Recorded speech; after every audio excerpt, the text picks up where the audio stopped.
नमस्कार। और आज बात करते हैं आईबीएस को लेकर फिर से।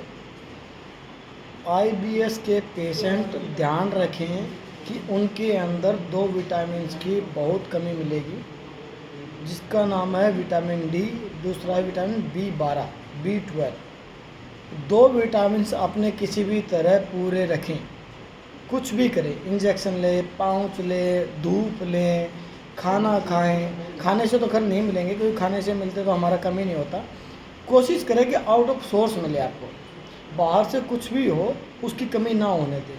क्योंकि आईबीएस में आधे लक्षण जो हैं, जो दिमागी रूप से लक्षण आते हैं, नर्वस सिस्टम के लक्षण आते हैं, घबराहट, एंजाइटी, होपलेस होना, अच्छे विचार ना आना, नेगेटिव विचार आना, ठीक है, हैप्पी हार्मोन्स ना बनना, ये सब हैं अपने बी12 की कमी के लक्षण।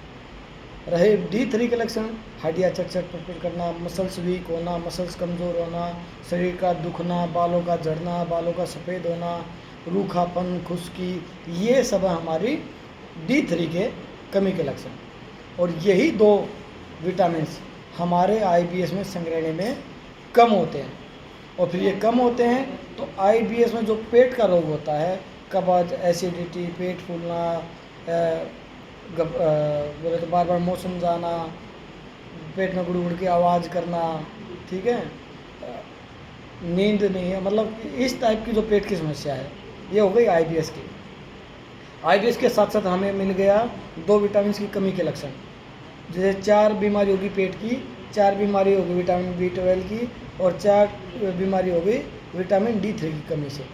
तो हमारी टोटल मिला के 12 बीमारी होगी, जबकि हमें मेन बीमारी जो है पेट की वो 4 ही लक्षण है। बाकी के 4 और 4 लक्षण जो मिले वो हमें पेट की बीमारी से विटामिन डी की कमी हुई, विटामिन डी की कमी और विटामिन बी12 की कमी।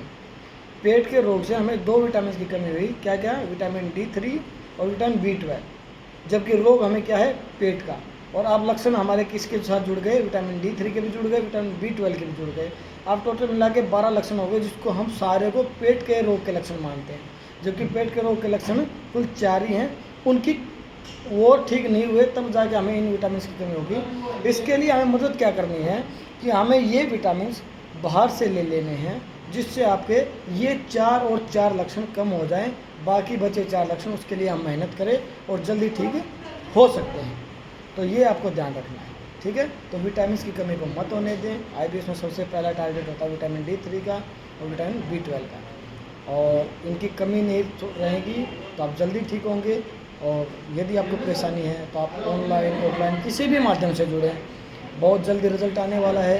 पहले ही बता रहा हूँ, आईबीएस डी का जो पेशेंट होगा जल्दी ठीक होगा, आईबीएस का पेशेंट होगा और दूसरे नंबर पे ठीक होगा, और आईबीएस सी का पेशेंट होगा और लास्ट में ठीक होगा। सबसे ज़्यादा मेहनत हमें आईबीएस सी के लिए करनी पड़ती है, सबसे लंबा टाइम पीरियड हमें आईबीएस सी के लिए देना पड़ता है, क्योंकि इसमें हमारी आंतें इतनी वीक हो जाती हैं कि हमारी जब गैस का प्रेशर बनता है तो गैस आंतों पे लगती है, तो वो भी पेन करने लग जाती है, दर्द का सामना करना पड़ता है। तो ज़्यादा कमज़ोरी, ज़्यादा वीकनेस ना आने दे, जितना जल्दी हो सके जल्दी जल्दी संपर्क करें और जल्दी ठीक होने के चांस है। नमस्कार।